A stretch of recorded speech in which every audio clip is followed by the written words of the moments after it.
Hey there, Carrie Rhodes here. Welcome to a new card making video. Today, I'm actually not making a card. I am making a jelly tote bag, perfect for yummy little Halloween treats, and I am just gonna decorate it with all these amazing, fun, cool new dies at the ScrapDiva Designs shop. So many cute Halloween things. I am only showing you some of the things, so you're going to make sure and go over and check out the Scrap Diva Design shop. But here's a little sneak peek at what I'm going to show you today. So the star of the show is definitely this die. I'm so excited about this. I love all of the jelly tote dies that she has in the shop. This one is a cat for Halloween, and it has a little face that you can put on it, but you're going to need a front and a back, two side panels to put this together. It's pretty easy. So go check out scrapdivadesigns.com. Use my code CarrieStamps at checkout for 10% off your order, and then you can find inspiration by using the hashtag ScrapDiva Designs on all the socials. Okay, so now I'm going to take an 8.5 by 11 sheet of black cardstock, lay out all my dies to see if I could get everything to fit on there. I am going to need one more piece, which is that cat head shape one more time, but I wanted to see if I could really utilize my paper and, efficiently. So I cut out those three pieces, and then we'll cut the cat piece again. I just wanted to show you up close how cool this is. It really looks like a jelly tote. It reminds me of jelly shoes that I used to wear when I was a little girl, so I love it. Okay, now when I make jelly totes, I like to double up my layers to make it nice and sturdy because these are big. You can put a lot of stuff in here. So I want to make it nice and sturdy. So I decided instead of just gluing this back to back with plain whatever, I'm going to offset the pink layer so it shows through. Speaking of when I was little, this is so 80s. I absolutely love it. I love how it turned out with the pink peeking through the black. Okay, let's move on to our connecting pieces. We've got a longer piece that will create the bottom and one side of the bag. Then there's a second piece over there in the top left corner that is the other side. You'll connect those pieces together, but I also wanted to make these more sturdy. But I'm using cardstock on cardstock, and that can make those tab pieces really thick, and I didn't want that. So I cut them off of the pink layer, and also I can cut this smallest one twice and use it on the longer piece because that middle section has its own die that covers it. So it's going to work out perfectly. So I'm going to go ahead and glue that, offsetting them just like I did with the front pieces so that pink peeks through, which I'm also going to do for the face of the cat. So I've die cut the nose and the two rounded eye pieces from pink. The top layer is going to be from this black sequin cardstock from the 12 by 12 cardstock shop. It is gorgeous. The shininess, the glitteriness, the sequins is really going to stand out on that black cat face. Also, the pink drop shadow is going to tie it in with the rest of it and also help it pop. So I love how this looks. You can just move your drop shadow piece either like up into the left or down into the right, whatever makes sense for your project. I love this look. All right, so we'll do the nose, and then I'm actually going to wait to glue it down until I put the bag together. I sometimes just need time to figure things out how I want them to go. All right, here's a crucial step in putting your bag together. The side pieces to most of the jelly totes are going to need to be curved a little bit. So I like to hold it in my hand and then use a crease tool to kind of curve that, and that's going to help it adhere better. All right, so I'm going to mark where the top point of my connecting pieces are going to go. That's going to easily show me where I need to start and stop my double-sided adhesive tape. So I'm going to run that all the way around the side and the bottoms of the bag, stopping at my pencil marks, and I can repeat that on the second piece. Now, I live in a hot, dry climate here in Idaho, and so I have found that sometimes over time, dry adhesive like this will become less sticky. It will kind of pull apart.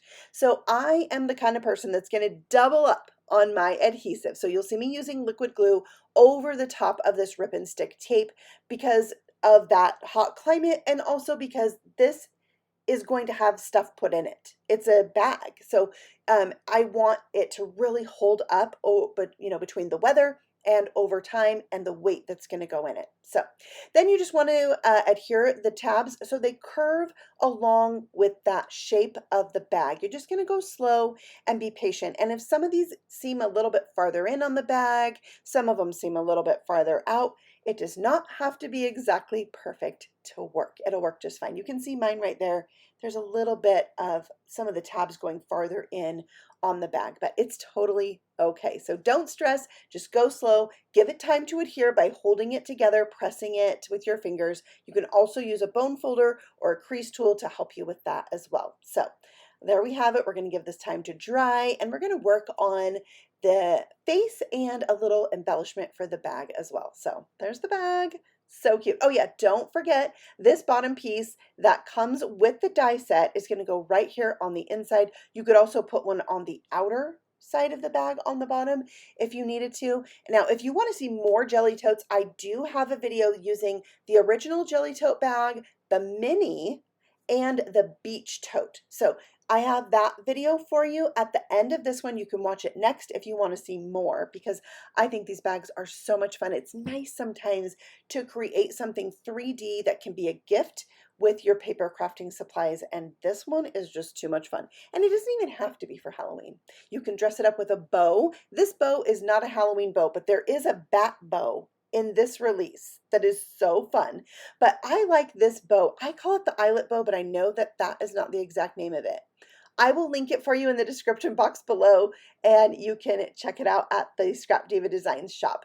But it has layers, that eyelet border layer that's in the dark pink, and then a stitched layer that's in the light pink. So you can layer those up. It's so fun to mix and match your different colors to match your project. Or one layer could be patterned paper, which, by the way, there's an amazing patterned paper collection for Halloween in the ScrapDiva Designs shop. So good. And fun patterns and great colors, very fresh. Okay, so next, before I finish this bow, I decided it needed this spider right here, which is from the 3D Coffin box. If you wanted to know what kind of spider it is, it's a jumping spider. It kept jumping out of my hands anyway. So I cut this from that same sequin paper. He looks amazing. It's going to sit right on top of my bow, and I need to adhere this very carefully because the body of the spider, like the biggest part of this, isn't going to touch the bow. And also this wraparound piece that I added to the bow, it's not actually really going to be seen, but it's a nice protective layer, you know, to kind of hold everything together. And that's what it would look like if you used it by itself with nothing in the middle, but I like all the extras. So when I glue the spider down, I'm only gluing down the legs that touch the top part of the bow. So there he is. It's really cool, but I thought it would look even better if I added some rhinestones to the body. It's so big, you can add stuff to it, which I love. So I'm going to bring in some really cool gems. These are Melanite Magic Rhinestones. They're kind of a smoky black color that is a little bit translucent, and it's got an iridescent finish to it. So I thought it went really well with the sequin paper. I'm going to put the 3 largest size gems in this collection on the body, and then I'm going to put 2 right on the little face, which I think is really cute. And we're going to let that dry. And this is going to be the main and only accent piece that I'm putting directly on my bag. But some people on the ScrapDiva Designs team have made amazing cat jelly totes.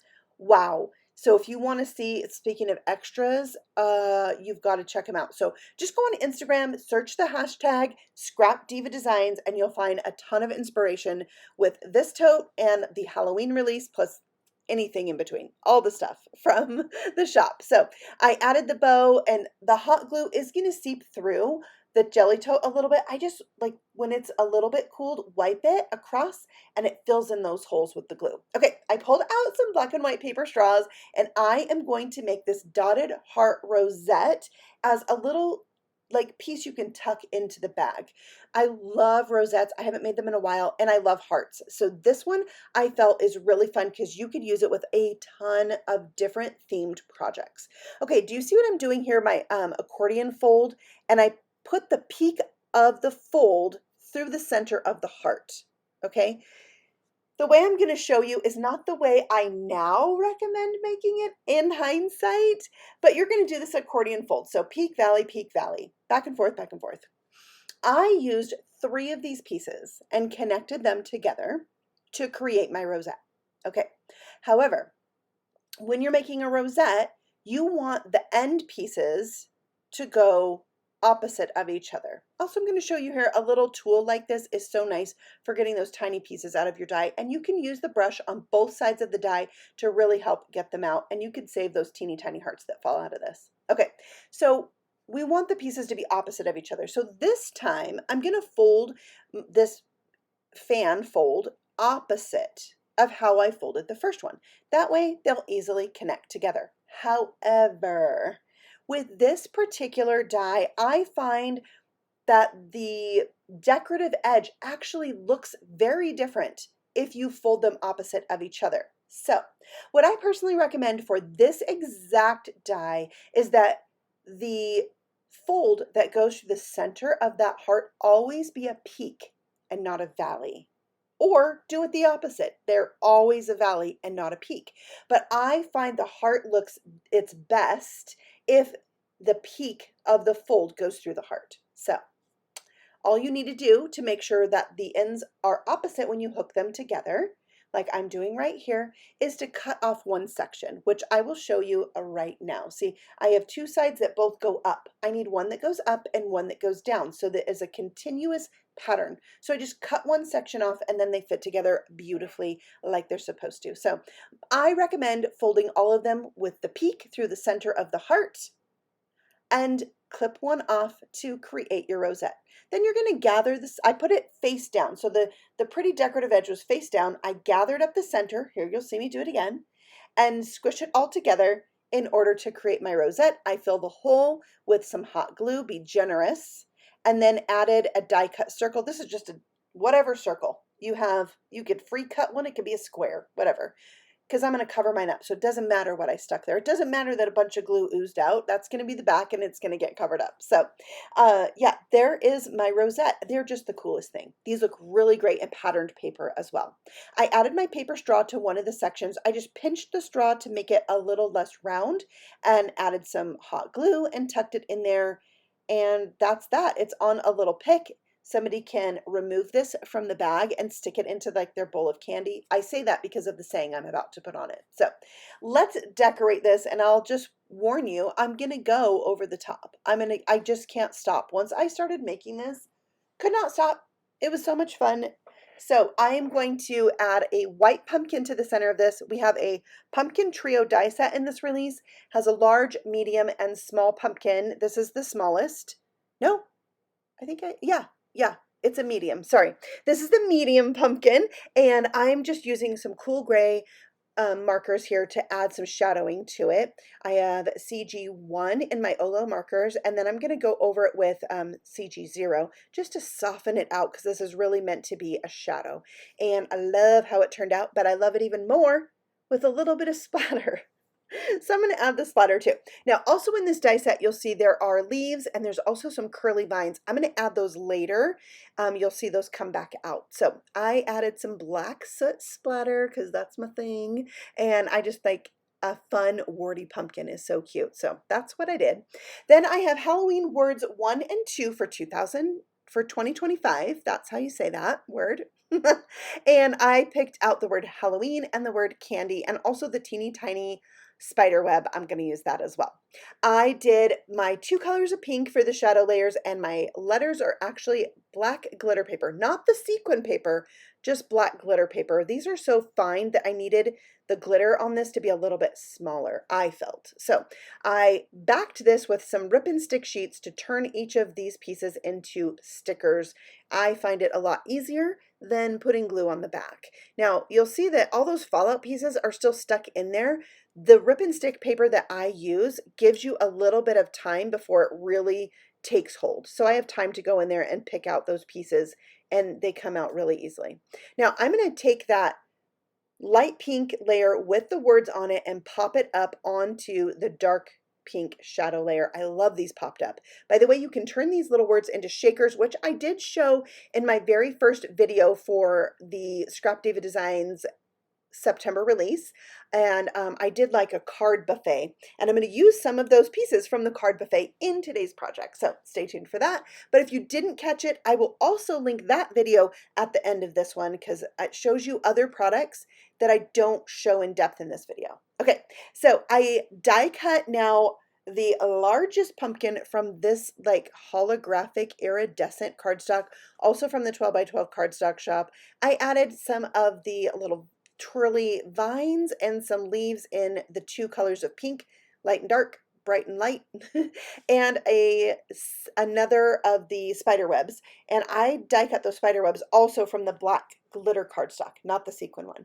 And then I'm going to start adding all of these pieces to my rosette. You'll see there in the bottom right corner, I did cut a third pumpkin, the smallest one, from the sequin paper. So I'm just making a little collage of all these elements. I couldn't stop. You could keep it very simple and very plain, or you can do all the things. It's just whatever you're in the mood for, whatever you like, maybe whatever the recipient likes, right?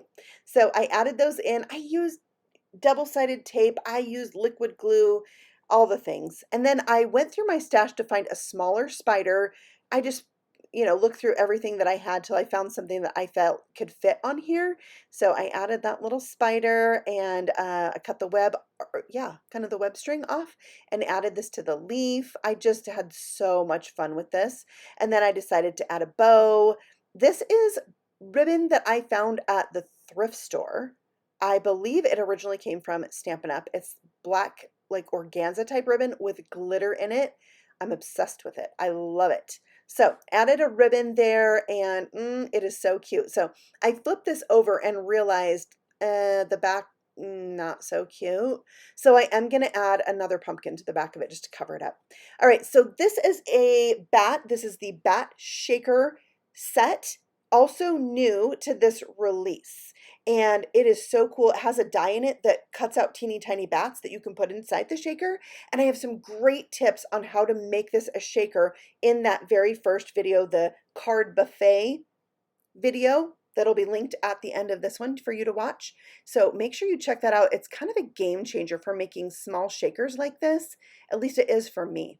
All right, so this fallout piece from the bat I saved, and I'm going to use that to sandwich the straw and just kind of make the back a little bit more presentable. This one's also getting the bow because it's too cute. Now I have these two fun little picks that I can stick into my bag, but also can be part of the gift for the recipient to use as Halloween decor. All right, so for the pumpkin that's going on the back of the rosette, I'm adding some black foam squares, and these are amazing. These are from 3L. I love, because I've got a black pumpkin on black paper, it works great, but I'm also using a little liquid glue, not because they don't adhere well, but because it's not a flat surface. So here's the thing about my rosette. As amazing and awesome and gorgeous and fun and cute as it is, it's a little heavy for this bag. A little tall, a little large. So this is what I decided. I'm going to take some twine. I'm going to put it through the holes in my bag, and I'm going to tie this in. So it's going to stay put. It's going to be part of my bag, but it is removable. I really almost hot glued this in place, which would be fine, but then it wouldn't be like my idea of it being removable and being used for something else. So that's another perk of this jelly tote bag, is that you could tie stuff to it. So I use that little cup there. It's gross. I know, that's because my glue sits in there. And the glue that dries at the bottom helps cap the bottle of glue off. So I love it. So I'm going to fill this with candy because remember my rosette says Halloween candy. So I happen to have a bag of that. But I really want to get some like cute Halloween candy to put in there. You know, like ones that the outside looks Halloweeny. So I'm going to do that. But I'm also going to give some pieces from my video, my card buffet, where I made these tags. I made the shaker bats. I made the pumpkins with the die cut words. And I'm just sticking these to a piece of window sheet that is 5.5 by 4 1/4. And then I'm going to put the whole sheet inside of a clear envelope. And that's going to be some card candy, as I used to call it. that my recipient can use to make a card, a scrapbook page, a mini album, a tag, whatever they want to do, right? So there's 4 pieces there. I think it's just so fun. And, you know, we've got the shaker in there, so that makes me happy. And yeah, these will just slide right into the bag, and it's a fun little added gift that's not candy, which I love. But it needed a little something. I'm going to add a little something else in just a minute. And as I was putting this in, I was like, oh my word, I have to tie the bat in. So I tied the bat pick in as well. And I couldn't get enough of that spider. So I'm going to make another one. But this one needs to be a little bit thicker because it's going to go on a clip. So I'm going to use 3 spiders that are black cardstock and glue them together. I'm just making sure all the legs are lining up well. And then I'm going to put that 4th layer on top, which is the black sequin paper. It's perfect for the spider. And of course, he's also going to get some rhinestones because once you have the idea, you can't not do it, right? Just try all your crazy ideas. It's just paper and you'll probably be happy you did. All right, so I hot glued that to a little clip. And then this can clip right onto my bag. I was too excited to clip it on and didn't wait for my glue to dry. You've done that, right? And then this will slide right behind the candy. And they've got the bag, they got the rosette, they got the shaker bat, they've got their card candy, the little spider clip. Like, what else could you want for Halloween? I don't know. I don't know. I had so much fun making this. I couldn't stop. It's so cute. So check out ScrapDiva Designs if you like 3D paper crafting, mini albums, things like I showed you today. You'll love it. And if you need a little mojo added into your paper crafting, maybe you want to give 3D paper crafting a try. I love it. I hope you do too. So I will be back again soon with that 3D coffin box, and I'll have a project to share with that. So don't forget, if you're shopping at ScrapDiva, use my code Carrie Stamps for 10% off your order. And there's more videos for you to watch right here that I mentioned during today's video. And the supplies are linked for you below. I'll see you all again very soon with another paper crafting video. So much talking in this long video. So if you're new here, feel free to subscribe, and I'll see you then. Happy stamping. Bye.